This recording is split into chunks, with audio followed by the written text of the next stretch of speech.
So we are on week 2 of Cabal. I will take off my glasses in a minute. Sorry.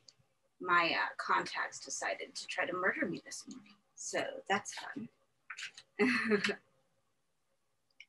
So when we left off last week, Boone had been shot.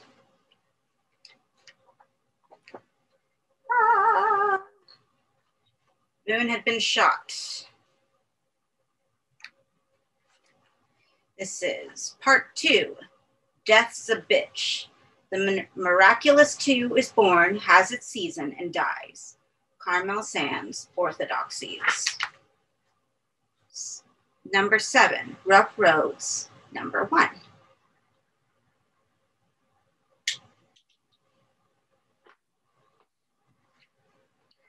Knowing Boone was gone from her was bad enough, but what came after was so much worse. First, of course, there'd been that telephone call. She'd met Philip Decker only once and didn't recognize his voice until he identified himself. I've got some bad news, I'm afraid. You found Boone?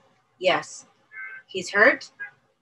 There was a pause. She knew before the silence was broken what came next. I'm afraid he's dead, Lori. There it was. The news she'd half known was coming because she'd been too happy and it couldn't last. Boone had changed her life beyond all recognition. His death would do the same.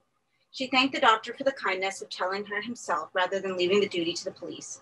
Then she put the phone down and waited to believe it. There were those among her peers who'd said she'd never have been courted by a man like Boone if he'd been sane, meaning not that his illness made him choose blindly, but that a face like his, which inspired such fawning in those susceptible to faces, would have been in the company of that beauty had the mind behind it not been unbalanced. These remarks bit deep because in her heart of hearts she thought them true. Boone had little by way of possessions, but his face was his glory, demanding a devotion to its study that embarrassed and discomforted him. It gave him no pleasure to be stared at. Indeed, Laurie had more than once feared he'd scar himself in the hope of spoiling whatever drew attention to him, an urge rehearsed in his total lack of interest in his appearance. She'd known him to go days without showering, weeks without shaving, half a year without a haircut. It did little to dissuade the devotees. He haunted them because he, in his turn, was haunted. Simple as that. She didn't waste time trying to persuade her friends of the fact. Indeed, she kept conversation about him to the minimum, particularly when talk turned to sex. She'd slept with Boone 3 times only, each occasion a disaster. She knew what the gossips would make of that, but his tender, eager way with her suggested his overtures were more than dutiful. He simply couldn't carry them through, which fact made him rage and fall into such depression she'd come to hold herself back, cooling their exchanges so as to not to invite further failure. She dreamt of him often, though, scenarios that were unequivocally sexual. No symbolism here, just she and Boone in bare rooms fucking. Sometimes there were people beating on the doors to get in and see, but they never did. He belonged to her completely in all his beauty and his wretchedness. But only in dreams. Now more than ever, only in dreams. Their story together was over. There'd be no more dark days when his conversation was a circle of defeat. No moments of sudden sunshine because she'd chanced upon some phrase that gave him hope. She'd not been unprepared for an abrupt end, but nothing like this. Not Boone unmasked as a killer and shot down in a town she'd never heard of. This was the wrong ending. But as bad as it was, there was worse to follow. After the telephone call, there'd been the inevitable questioning by the police. Had she ever suspected him of criminal activities? Had he ever been violent in his dealings with her? She told them 12 times he'd never touched her except in love and then only with coaxing. They seemed to find an unspoken confirmation in her account of his tentativeness, exchanging knowing looks as she made a blushing account of their lovemaking. When they'd finished with their questions, they asked her if she would identify the body. She agreed to the duty. Though she'd been warned it would be unpleasant, she wanted a goodbye. But Boone's body had disappeared. At first, nobody would tell her why the identification process was being delayed. She was fobbed off with excuses that didn't quite ring true. Finally, however, they had no option but to tell her the truth. The corpse, which had been left in the police mortuary overnight, had simply vanished. Nobody knew how it had been stolen. The mortuary had been locked up and there was no sign of forced entry, or indeed why. A search was underway, but to judge by the harassed faces that delivered this news, there didn't seem to be much hope held out for finding the body snatchers. The inquest of Aaron Boone would have to proceed without the corpse. 2. That he might never be laid to rest tormented her. The thought of his body as some perverse plaything, or worse, some terrible icon, haunted her night and day. Her power to imagine what uses his poor flesh might be put to shocked her. Her mind's downward spiral of morbidity made her fearful, for the first time in her life, of her own mental processes. Bone had been a mystery in life, his affection a miracle that gave her a sense of herself she'd never had. Now in death, that mystery deepened.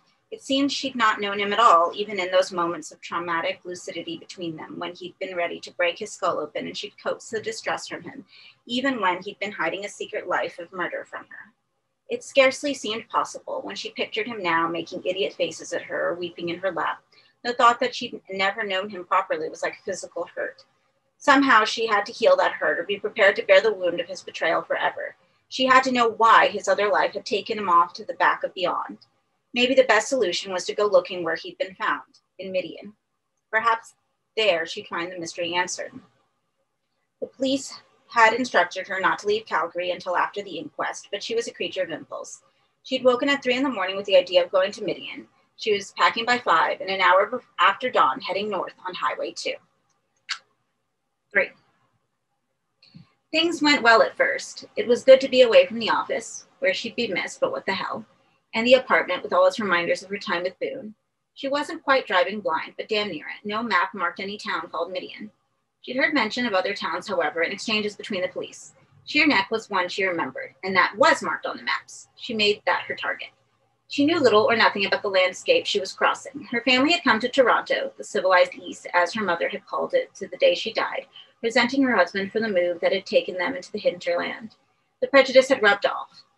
The sight of wheat fields stretching as far as the eye could see had never done much for Laurie's imagination, and nothing she saw as she drove changed her mind.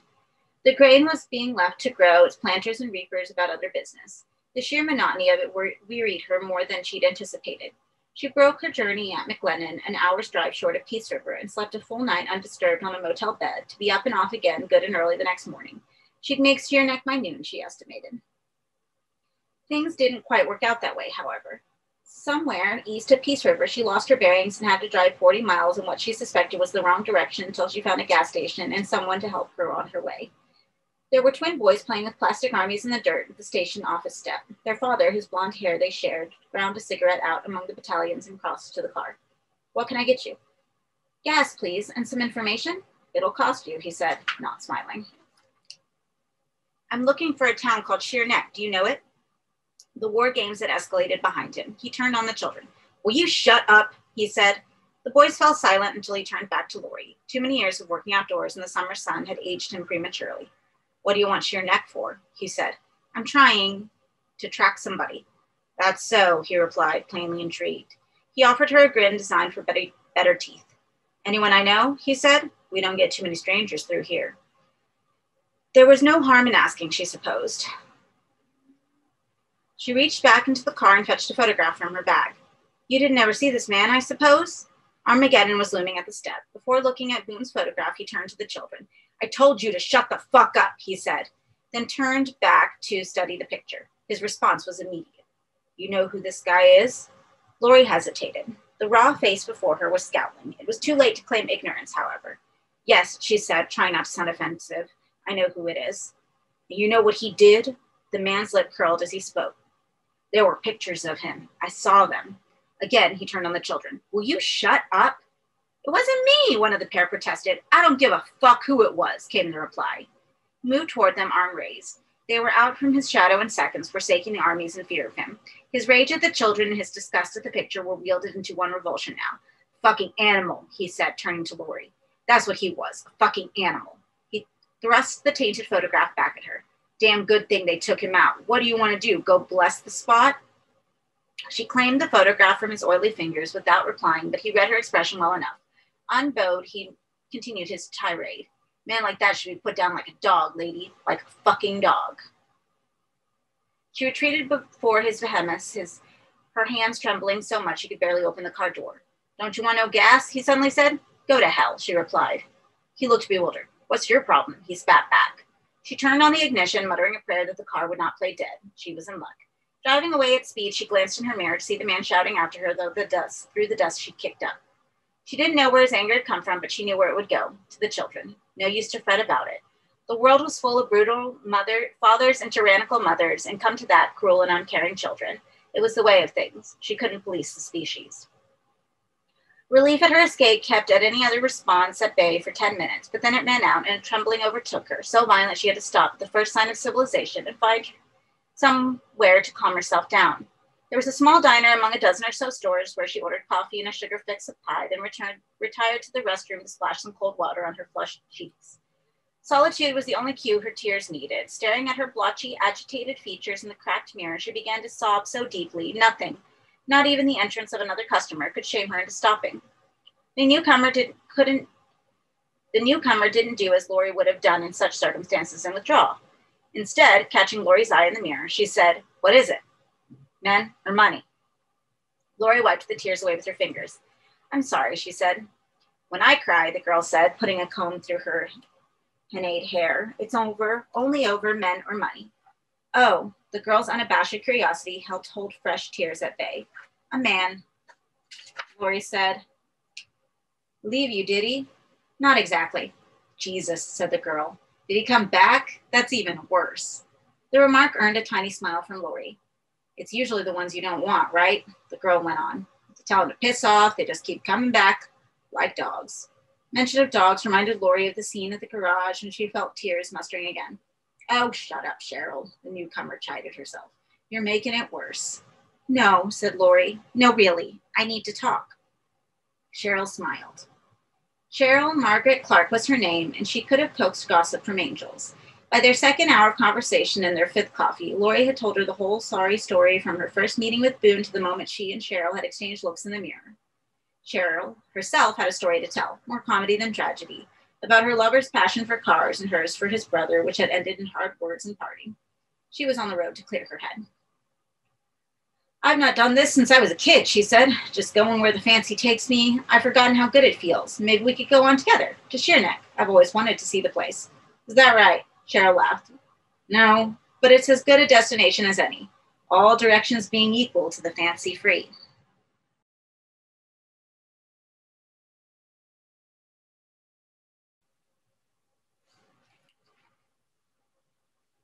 "8. Where he fell."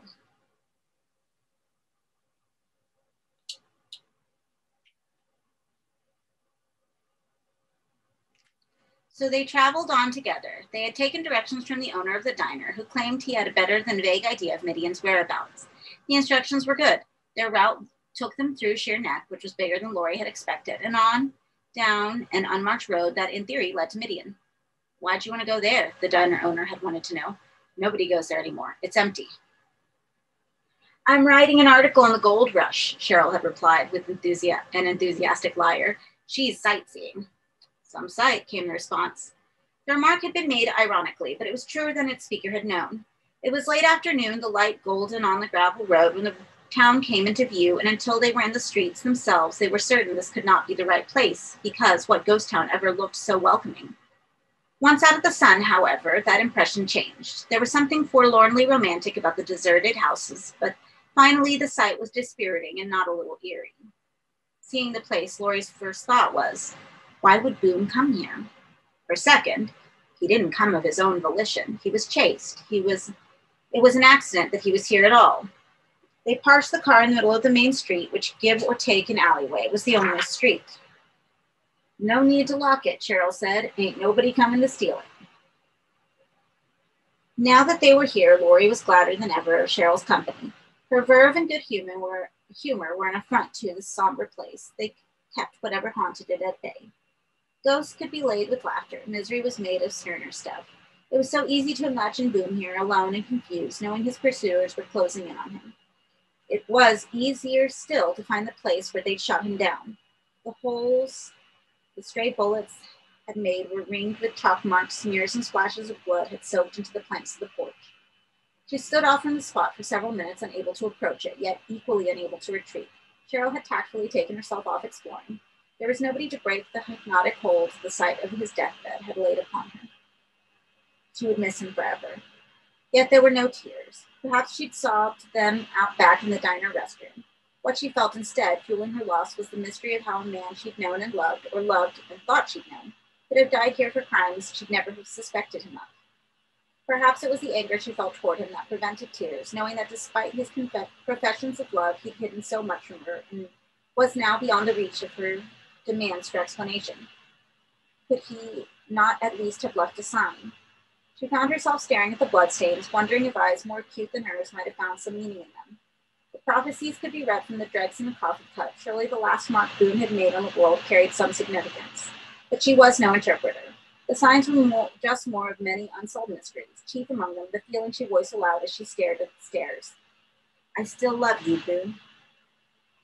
Now there was a puzzle, that despite her anger and her bewilderment, she'd have traded the life that was left in her just to have him walk through that door now and embrace her. But there was no reply in her declaration, no wraith beneath, breath against her cheek, and no sigh against her inner ear. If Boone was still here in some phantom form, he was mute and breathless, not released by death, but its prisoner. Somebody spoke her name. She looked up. Don't you think? Cheryl was saying. I'm sorry? Time we went, Cheryl repeated. Don't you think it's time we went? Oh, you don't mind me saying, you look like shit. Thanks. Lori put her hand out in need of steadying. Cheryl grasped it. You've seen all you need to, honey, she said. Yes. Let it go. You know, it still doesn't seem quite real, Lori said. Even standing here, even seeing the place, I can't quite believe it. How can he be so irretrievable? There should have been some way we could reach, don't you think? Some way to reach and touch them? Who? The dead. Otherwise, it's all nonsense, isn't it? It's all sadistic nonsense. She broke her hold with Cheryl, put her hand to her brow and rubbed it with her fingertips. I'm sorry, she said. I'm not making much sense, am I? Honestly, no. Lori proffered an apologetic look. Listen, Cheryl said. The old town's not what it used to be. I think we should get out of here and leave it to fall apart. What do you say? I vote for that. I keep thinking, Cheryl stopped. What? I just don't like the company very much, she said. I don't mean you, she added hurriedly. Who then? All these dead folk, she said. What dead folk? Over the hill, there's a bloody cemetery. Really? It's not ideal viewing in your state of mind, Cheryl said hurriedly, but she could tell by the expression on Lori's face she shouldn't have volunteered the information. You don't want to see, she said. Really, you don't. Just a minute or two, Lori said. If we stay much longer, we'll be driving back in the dark. I'll never come here again. Oh, sure, you see the sights, great sights, dead people's houses. Lori made a small smile. I'll be quick, she said, starting down the street in the direction of the cemetery. Cheryl hesitated. She'd left her sweater in the car and was getting chilly. But all the time she'd been here, she hadn't been able to dislodge the suspicion that they were being watched. With dusk close, she didn't want to be alone in the street. Wait for me, she said, and caught up with Lori, who was already inside of the graveyard wall. Why is it so big? Lori wondered aloud. Lord knows, maybe they all died out at once. So many? It's such a little town. True. And look at the size of the tombs. I should be impressed. Did you go in? No, I don't much want to. Just a little way. Where have I heard that before? There was no reply from Lori. She was at the cemetery gates now, reaching through the ironwork to operate the latch. She succeeded. Pushing one of the gates open far enough to slip through, she entered. Reluctantly, Cheryl followed. Why so many? Lori said again. It wasn't simply curiosity that had her voice in the question. It was that this strange spectacle made her wonder again if Boone had simply been cornered here by accident or whether Midian had been his destination. Was somebody buried here he'd come hoping to find alive, or at whose grave he'd wanted to confess his crimes? Though it was all conjecture, the avenues of tombs seemed to offer some faint hope of comprehension. The blood he'd shed would not have supplied her. She studied it till the sky fell. It's late, Cheryl reminded her. Yes, and I'm cold. Are you? I'd like to go, Lori. Oh, I'm sorry. Yes, of course. It's getting too dark to see much anyhow. You noticed. They started back up the hill toward the town, Cheryl setting the pace. What little light remained was almost gone by the time they reached the outskirts of the town. Letting Cheryl march onto the car, Lori stopped to take one final look at the cemetery. From this vantage point, it resembled a fortress. Perhaps the high walls kept animals out, though it seemed an unnecessary precaution. The dead were surely secure beneath their memorial stones. More likely, the walls were the mourners' way to keep the dead from having power over them. Within those gates, the ground was sacred to the departed, tended in their name. Outside, the world belonged to the living, who had nothing left to learn from those they'd lost. She was not so arrogant. There was much she wanted to say to the dead tonight and much to hear. That was the pity of it. She returned to the car oddly exhilarated. It was only once the doors were locked and the engine running that Cheryl said, "There's been somebody watching us." "You sure?" "I swear, I saw him just as I got to the car." She was rubbing her breasts vigorously. "Jesus, my nipples get numb when I'm cold." "What did he look like?" Lori said. Cheryl shrugged. "Too dark to see," she said. "Doesn't matter now. Like you said, we won't be coming back here again." True, Lori thought. They could drive away down a straight road and never look back. Maybe the deceased citizens of Midian envied them that.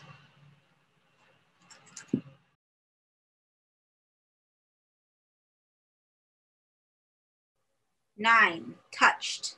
1.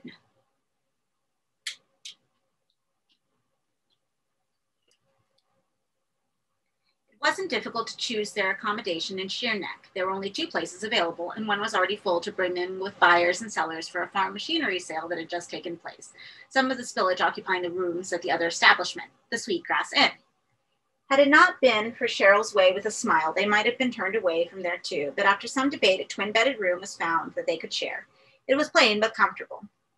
"You know what my mother used to tell me?" said Cheryl as she unpacked her toiletries in the bathroom. "What?"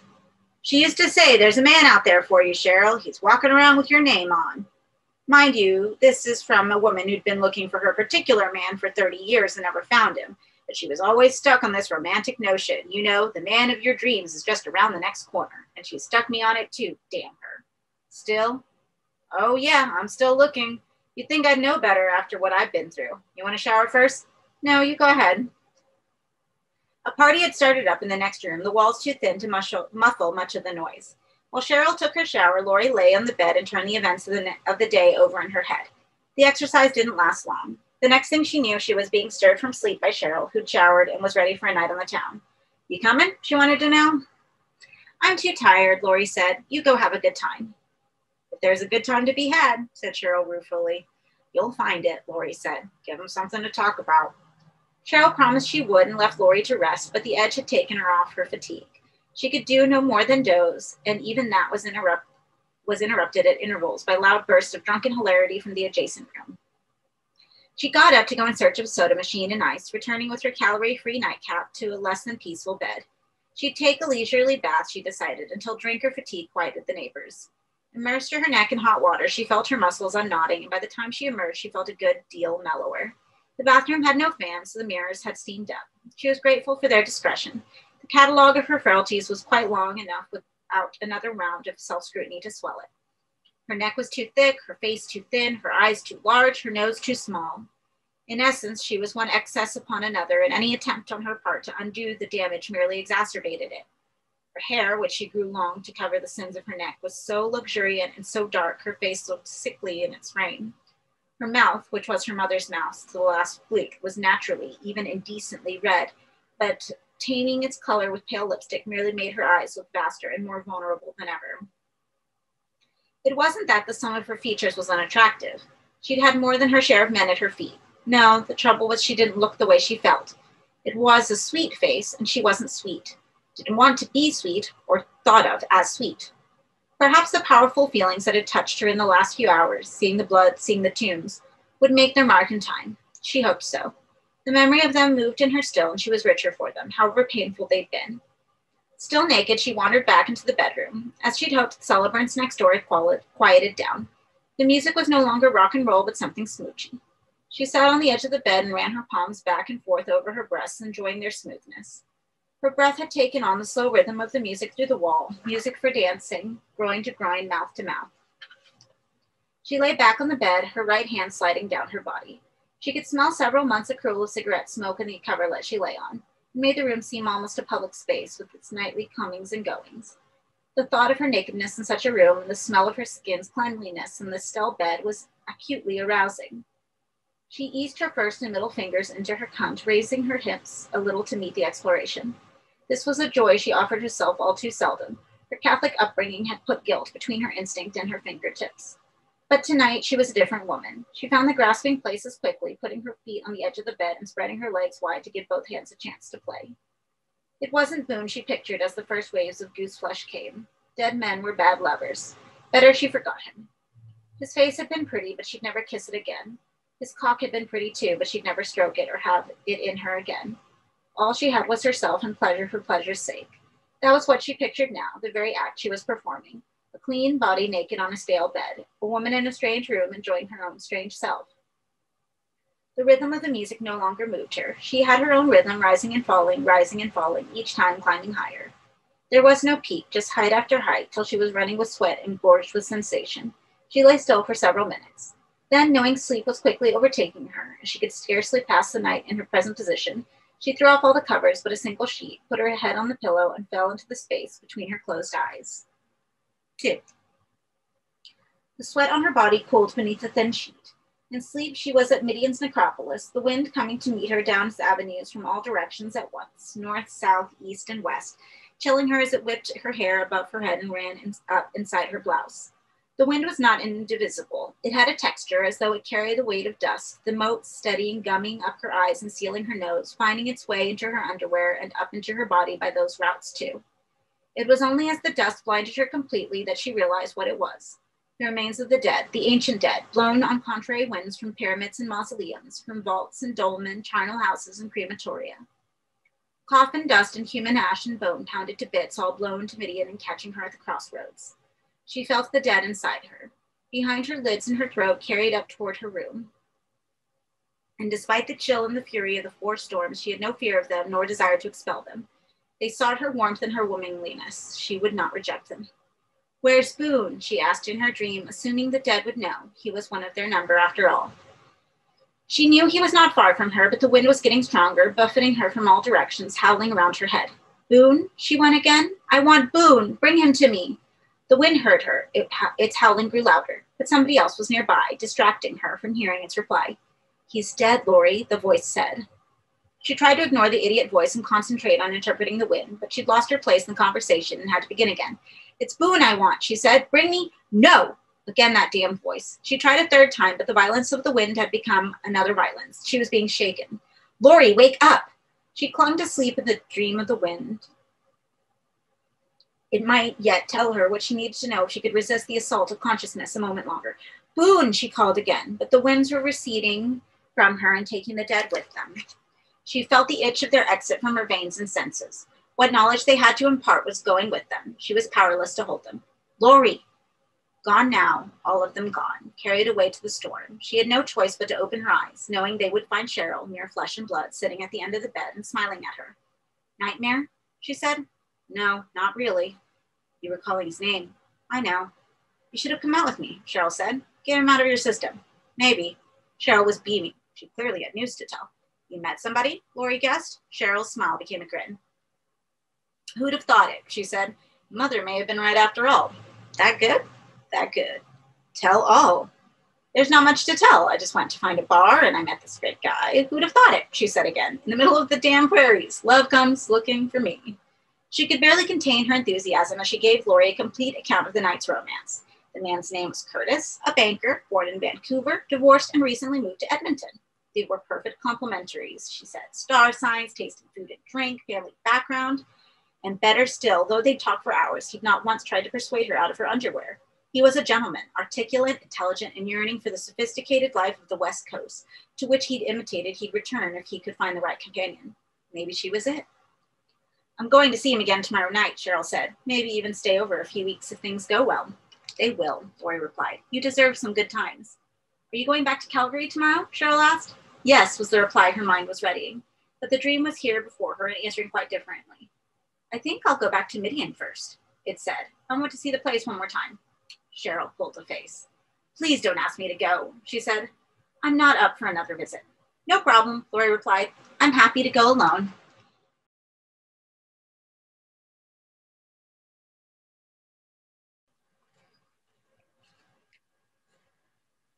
10.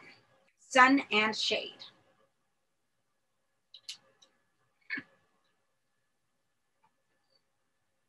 The sky was cloudless over Midian, the air effervescent. All the fretfulness she'd felt during her first visit here had disappeared. Though this was still the town where Boone had died, she could not hate it for that. Rather the reverse, she and it were allies, both marked by the man's passing. It was not the town itself she'd come to visit, however. It was a graveyard, and it did not disappoint her. The sun gleamed on the mausoleums, the sharp shadows flattering their elaborate decor. Even the grass that sprouted between the tombs was more brilliant green today. There was no wind from any quarter, no breath of the death dream storms bringing the dead. Within the high walls there was an extraordinary stillness, as if the outside world no longer existed. Here was a place sacred to the dead, who were not the living ceased, but almost another species, requiring rites and prayers that belonged uniquely to them. She was surrounded on every side by such signs, epitaphs in English, French, Polish, and Russian, images of veiled women and shattered urns, saints whose martyrdom she could only guess at, stone dogs sleeping upon their masters' tombs, all the symbolism that accompanied this other people. And the more she explored, the more she found herself asking the question she posed the day before. Why was the cemetery so big? And why, as became apparent the more tombs she studied, were there so many nationalities laid there? She thought of her dream, of the wind that had come from all quarters of the earth. It was as if there'd been something prophetic in it. The thought didn't worry her. It was, if that was the way the world worked, by omens and prophecies, then it was at least a system, and she had lived too long without one. Love had failed her. Perhaps this would not. It took her an hour, wandering down the hushed avenues, to reach the back wall of the cemetery, against which she found a row of animals' graves. Cats interred beside birds, dogs beside cats, at peace with each other as common clay. It was an odd sight. Though she knew of other animal cemeteries, she'd never heard of pets being laid in the same consecrated ground as their owners. But then, should she be surprised at anything here? The place was a law unto itself, built far from any who would care or condemn. Turning from the back wall, she could see no sign of the front gate, nor could she remember which of the avenues led back there. It didn't matter. She felt secure in the emptiness of the place, and there was a good deal she wanted to see. Sepulchres whose architecture, towering over its fellows, invited admiration. Choosing a route that would take a half dozen of the most promising, she began an idling return journey. The sun was warmer by the minute now as it climbed toward noon. Though her pace was slow, she broke out in a sweat, and her throat became steadily drier. It would be no short drive to find somewhere to quench her throat. A parched throat or no, she didn't worry. She knew she'd never come here again. She intended to leave with her memories washed off. Along the way were several tombs that had been virtually overtaken by saplings planted in front of them. Evergreens mostly, reminders of the life eternal. The trees flourished in the seclusion of the walls, fed well in rich soil. In some cases, their spreading roots had cracked the very memorials they'd been planted to offer shade and protection. These scenes of verdancy and ruin she found particularly poignant. She was lingering at one when the perfect silence was broken. Hidden in the foliage, somebody, or something, was panting. She automatically stepped out of the tree's shadow and into the hot sun. Shock made her heart beat furiously, its thump deafening her to the sound that had excited it. She had to wait a few moments and listen hard to be sure she did not imagine the sound. There was no error. Something was in hiding beneath the branches of the tree, which were so weighted by their burden of leaves they almost touched the ground. The sound, now that she listened more carefully, was not human, nor was it healthy. Its roughness and raggedness suggested a dying animal. She stood in the heat of the sun for a minute or more, just staring into the mass of foliage and shadow, trying to catch some sight of the creature. Occasionally there was movement, a body vainly trying to right itself, a desperate clawing at the ground as the creature tried to rise. Its helplessness touched her. If she failed to do what she could for it, the animal would certainly perish. Knowing, this was the thought that moved her to action, that someone had heard its agony and passed it by. She stepped back into the shadow. For a moment, the panting stopped completely. Perhaps the creature was fearful of her and reading her approach as aggression, preparing some final act of defense. Readying herself to retreat before claws and teeth, she parted the outer twigs and peered through the mesh of branches. Her first impression was not one of sight or sound, but of smell. A bittersweet scent that was not unpleasant. Its source, the pale-flanked creature she now made out in the murk, gazing at her wide-eyed. It was a young animal, she guessed, but of no species she could name. A wild cat of some kind, perhaps, but the skin resembled deer hide rather than fur. It watched her warily, its neck barely able to support the weight of its delicately marked head. Even as she returned its gaze, it seemed to give up on life. Its eyes closed, and its head sank to the ground. The resilience of the branches defied any further approach. Rather than attempting to bend them aside, she began to break them in order to get to the failing creature. They were living wood and fought back.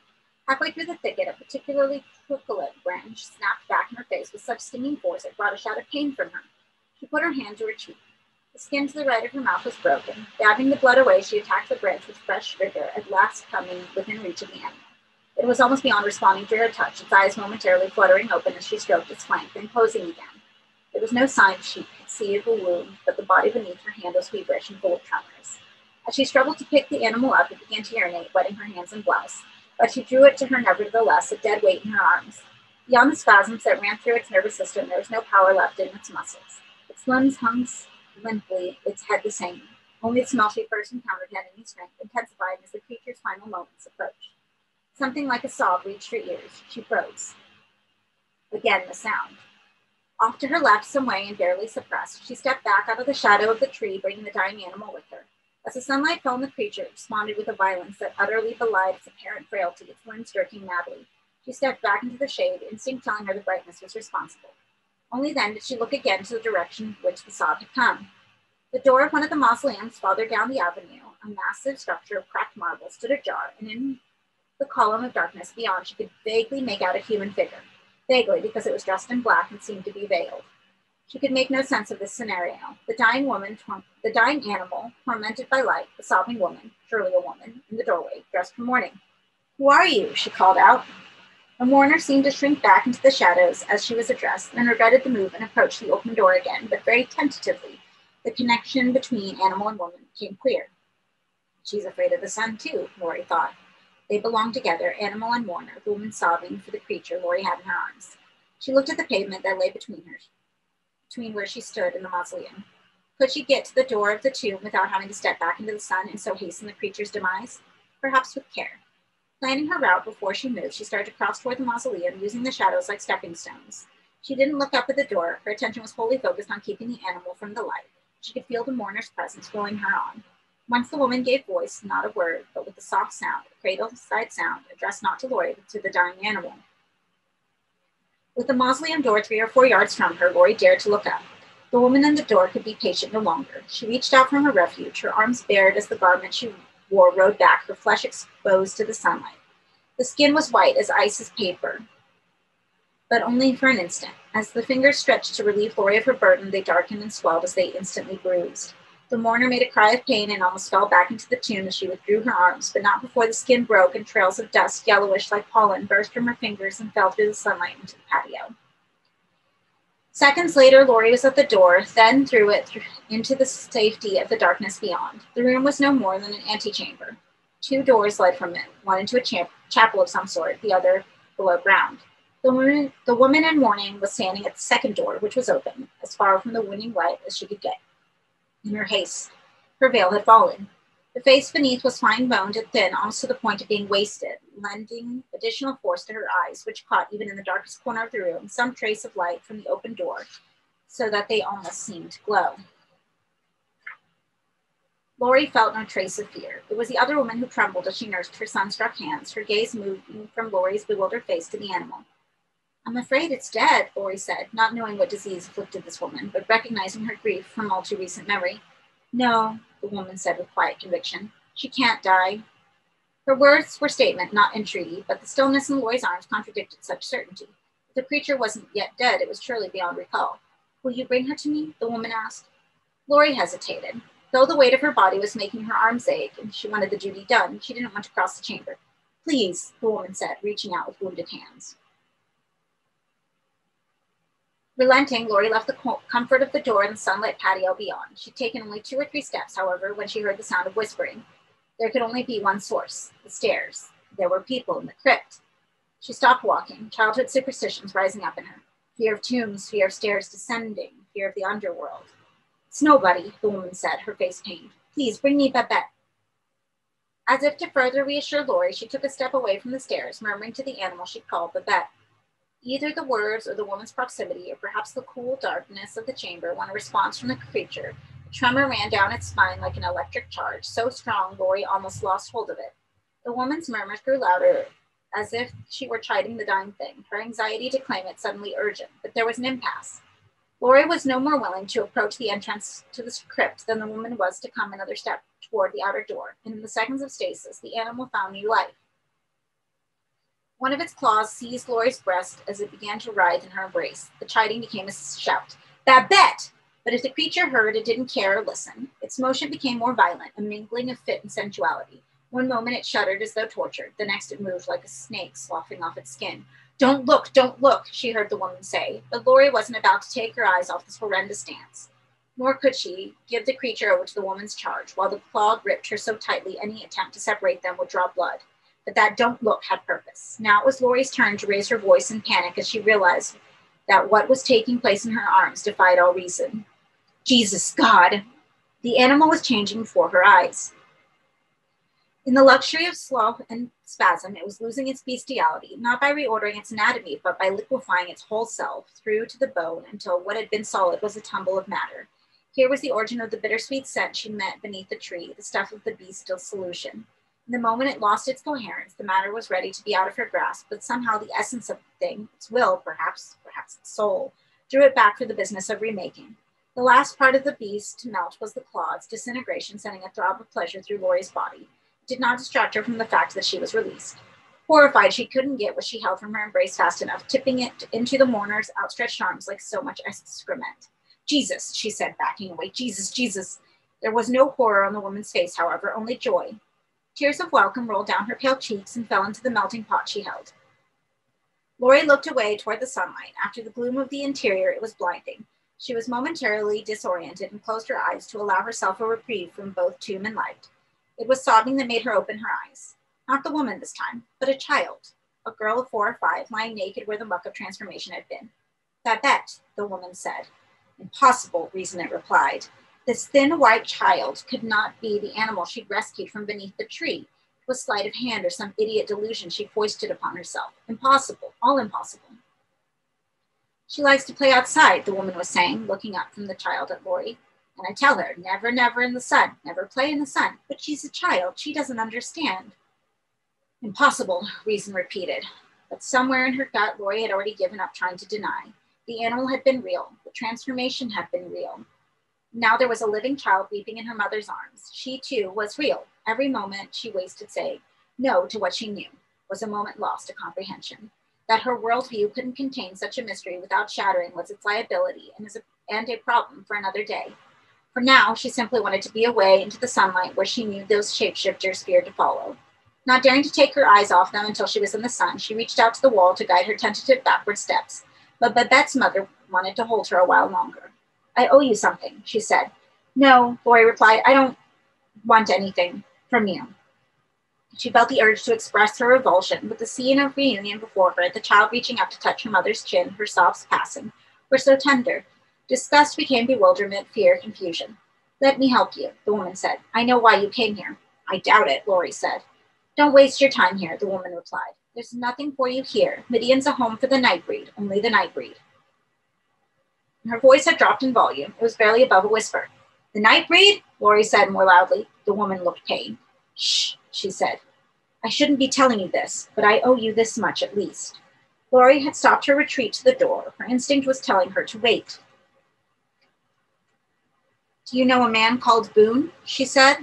The woman opened her mouth to reply, her face a mass of contrary feelings. She wanted to answer, that much was clear, but fear prevented her from speaking. It didn't matter. Her hesitation was answer enough. She did know Boone, or had. Rachel. A voice rose from the door that led down into the earth, a man's voice. Come away, it demanded. You've nothing to tell. The woman looked toward the stairs. Mr. Lylesburg, she said, her tone formal. She saved Babette. We know, came the reply from the darkness. We saw. Still, you must come away. We, Lori thought. How many others were there below ground? How many more of the Nightbreed? Taking confidence from the proximity of the open door, she challenged the voice that was attempting to silence her informant. I saved the child, she said. I think I deserve something for that. There was silence from the darkness, then a point of heated ash brightened in its midst, and Lori realized that Mr. Lylesburg was standing almost at the top of the stairs, where the light from outside should have illuminated him, albeit poorly, but that somehow the shadows were clouded about him, leaving him invisible but for a cigarette. The child has no life to save, he said to Lori, but what she has is yours if you want it. He paused. Do you want it? If you do, take her. She belongs to you. The notion of this exchange horrified her. What do you take me for? She said. I don't know, Lylesburg replied. You were the one who demanded recompense. I just want some questions answered, Lori protested. I don't want the child. I'm not a savage. No, the voice said softly. No, you're not. So go. You've no business here. He drew on the cigarette, and by its tiny light, Lori glimpsed the speaker's features. She sensed that he willingly revealed himself in this moment, dropping the veil of shadow for a handful of instants to meet her gaze face to face. He, like Rachel, was wasted, his gauntness more acute because his bones were large and made for solid cladding. Now, with his eyes sunk in their sockets and the muscles of his face all too plain beneath papery skin, it was the sweep of his brow that dominated, furrowed and sickly. "This was never intended," he said. "You weren't meant to see." "I know that," Lori replied. "And you also know that to speak of this will bring dire consequences. Don't threaten me." "Not for you," Milesburg said. "For us." She felt a twinge of shame at her misunderstanding. She wasn't the vulnerable one. She could walk in the sunlight. "I won't say anything," she told him. "I thank you," he said. He drew on his cigarette again, and the dark smoke took his face from view. "What's below?" he said from behind the veil. "Remains below." Rachel sighed softly at this, gazing down at the child as she rocked it gently. "Come away," Milesburg told her, and the shadows that concealed him moved off down the stairs. "I have to go," Rachel said, and turned to follow. "Forget you were ever here. There's nothing you can do. You heard Mr. Milesburg. What's below?" "Remains below. Yes, I heard." "Midian's for the breed. There's no one here who needs you." "Just tell me," Lori requested. "Is Boone here?" Rachel was already at the top of the stairs and now began to descend. "He is, isn't he?" Lori said, forsaking the safety of the open door and crossing the chamber toward Rachel. "You people stole the body." It made some terrible macabre sense. These tomb dwellers, this night breed, keeping Boone from being laid to rest. "You did! You stole him!" Rachel paused and looked back up at Lori, her face barely visible in the blackness of the stairs.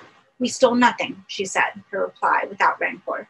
"So where is he?" Lori demanded. Rachel turned away and the shadows took her completely from view. "Tell me, please, God!" Lori yelled down after her. Suddenly she was crying in a turmoil of rage and fear and frustration. "Tell me, please!" Desperation carried her down the stairs after Rachel, her shouts becoming appeals. "Wait! Talk to me!" She took 3 steps, then a 4th. On the 5th, she stopped, or rather her body stopped, the muscles of her legs becoming rigid without her instruction, refusing to carry her another step into the darkness of the crypt.